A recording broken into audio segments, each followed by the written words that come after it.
കഴിഞ്ഞ കുറച്ച് ദിവസങ്ങളായി കേരളത്തിൽ സൂംബ വിവാദവുമായി ബന്ധപ്പെട്ട് ചില ചർച്ചകൾ നടക്കുന്നത് നിങ്ങൾ ശ്രദ്ധിച്ചിട്ടുണ്ടാകും. യഥാർത്ഥത്തിൽ കേരളത്തിലെ സ്കൂളുകളിൽ ലഹരി വിരുദ്ധ പ്രവർത്തനങ്ങളുടെ ഭാഗമായി സൂംബ, ലഘു വ്യായാമ കായിക പരിശീലന പ്രവർത്തനങ്ങൾ ഉൾപ്പെടെ സ്കൂളുകളിൽ നടപ്പിലാക്കണമെന്ന് ഗവൺമെന്റ് സർക്കുലറിൽ അറിയിച്ചതിനെ തുടർന്നാണ് കേരളത്തിൽ ഈ വിവാദങ്ങൾ അരങ്ങേറിക്കുന്നത്. യഥാർത്ഥത്തിൽ ഈ വാദവിവാദങ്ങളും ചർച്ചകളും ശ്രദ്ധിക്കുമ്പോൾ 3 കാര്യങ്ങൾ പറയണമെന്ന് തോന്നും. ഒന്നാമത്തത്, കേരളത്തിൽ നടപ്പിലാക്കുന്ന ഒരു പരിഷ്കരണവുമായി ബന്ധപ്പെട്ട ചർച്ചകളിൽ കുറെ കൂടി ജനാധിപത്യ മര്യാദയോടുകൂടെ എങ്ങനെ പങ്കെടുക്കണമെന്ന് എല്ലാവരും ആലോചിക്കേണ്ടിയിരിക്കുന്നു. അനുകൂലിച്ചും പ്രതികൂലിച്ചും ചർച്ചകളിൽ പങ്കെടുക്കുന്നവർ ജനാധിപത്യ മര്യാദയോടെ വസ്തുനിഷ്ഠമായി വിഷയങ്ങൾ പറയുകയാണ് ചെയ്യുന്നത്. അങ്ങനെ വരുമ്പോൾ മിക്കവാറും ചർച്ചകൾ ഒരു നല്ല സംവാദത്തിന്റെ മാതൃകയാവാതെ പോകുന്നു എന്ന് നമുക്ക് പറയേണ്ടി വരും. കാരണം ആ ചർച്ചകളുടെ പാറ്റേൺ തന്നെ അറുബോറാണ് എന്നർത്ഥം. രണ്ടാമത്തെ കാര്യം, വിദ്യാഭ്യാസ രംഗത്തെ പരീക്ഷണങ്ങൾക്ക് പ്രത്യേകിച്ചും ശാസ്ത്രീയ അടിത്തറ ചോദ്യം ചെയ്യുമ്പോൾ അതൊരു ജെനുവിൻ കൺസേൺ ആയി അഡ്രസ് ചെയ്യപ്പെടുക തന്നെ വേണം. കാരണം dance club, night life, extended recreational environment യഥാർത്ഥത്തിൽ ലഹരി ഉപയോഗത്തിന്റെ വർധനവ് ചൂണ്ടിക്കാണിക്കുന്നു എന്നതിന്മേൽ ധാരാളം പഠനങ്ങൾ ഇതിനെ എതിർക്കുന്നവർ ചൂണ്ടിക്കാണിക്കുമ്പോൾ ഇതിനെ ശാസ്ത്രീയമായി വസ്തുനിഷ്ഠമായി ആളുകൾക്ക് ബോധ്യപ്പെടുത്തി കൊടുക്കാൻ തീർച്ചയായും ഗവൺമെന്റിന് ഉത്തരവാദിത്തമുണ്ട്. മൂന്നാമത്തതും വളരെ പ്രധാനപ്പെട്ടതുമായ ഒരു കാര്യം,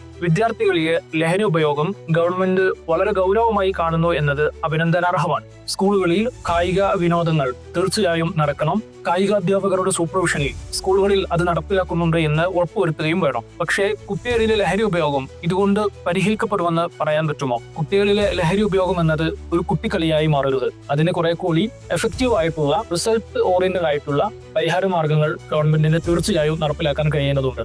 ഇങ്ങനെയുള്ള ചില വിനോദ പരിപാടികളിലൂടെ മാത്രം ഈ പ്രശ്നം പരിഹരിക്കപ്പെടാൻ പറ്റുമെന്ന് നമുക്ക് കരുതാൻ കഴിയുമോ? വിദ്യാർത്ഥികൾ എന്തുകൊണ്ട് ഡ്രഗ് കൺസ്യൂം ചെയ്യുന്നു എന്നതിന് അക്കാഡമിക് സ്റ്റഡീസും അതോറിറ്റേറ്റീവ് പ്രോഗ്രാംസും കണ്ടെത്തുന്ന കാരണങ്ങളെ നമുക്ക് ഇങ്ങനെ സംഗ്രഹിക്കാം.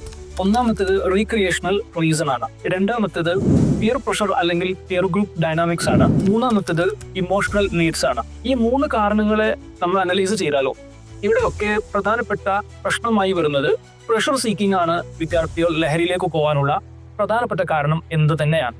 സമപ്രായക്കാരായ ആളുകളുടെ സമ്മർദ്ദത്തിന് വഴങ്ങുമ്പോഴോ അല്ലെങ്കിൽ ലഹരി ഉപയോഗത്തെ ഒരു വിനോദമോ നേരം പോക്കോ ആയി കാണുമ്പോഴോ, അതുമല്ലെങ്കിൽ തങ്ങളുടെ മാനസികമായ എന്തെങ്കിലും സംഘർഷങ്ങളെ ലഘൂകരിക്കാനോ ഏതെങ്കിലും പ്രശ്നങ്ങൾക്ക് പരിഹാരം കണ്ടെത്താനോ ലഹരിക്ക് കഴിയുമെന്ന് വിദ്യാർത്ഥികൾ മനസ്സിലാക്കുകയാണ്. സോ പ്രഷർ സീക്കിംഗ് തന്നെയാണ് ലഹരിയുടെ പ്രധാന കാരണമെന്ന് നമുക്ക് കാണാൻ കഴിയും. അതുകൊണ്ട് പ്രഷർ സീക്കിംഗ് എന്നത് വിദ്യാർത്ഥികളുടെ പഠനത്തിലും പുരോഗതിയിലുമായി സെറ്റ് ചെയ്യാൻ നമുക്ക് പറ്റണം. അതിനുള്ള നല്ല പരിസരവും പരിഹാര മാർഗങ്ങളും കണ്ടെത്താൻ ഗവൺമെന്റിനും മറ്റുള്ള സന്നദ്ധ സംഘടനകൾക്കും കഴിയണം. ഒന്നുകൂടെ പറയുന്നു, കുട്ടികളിലെ ലഹരി ഉപയോഗം പരിഹരിക്കുക എന്നത് കേവലം കുട്ടിക്കളിയായി മാത്രം മാറിപ്പോകരുത്.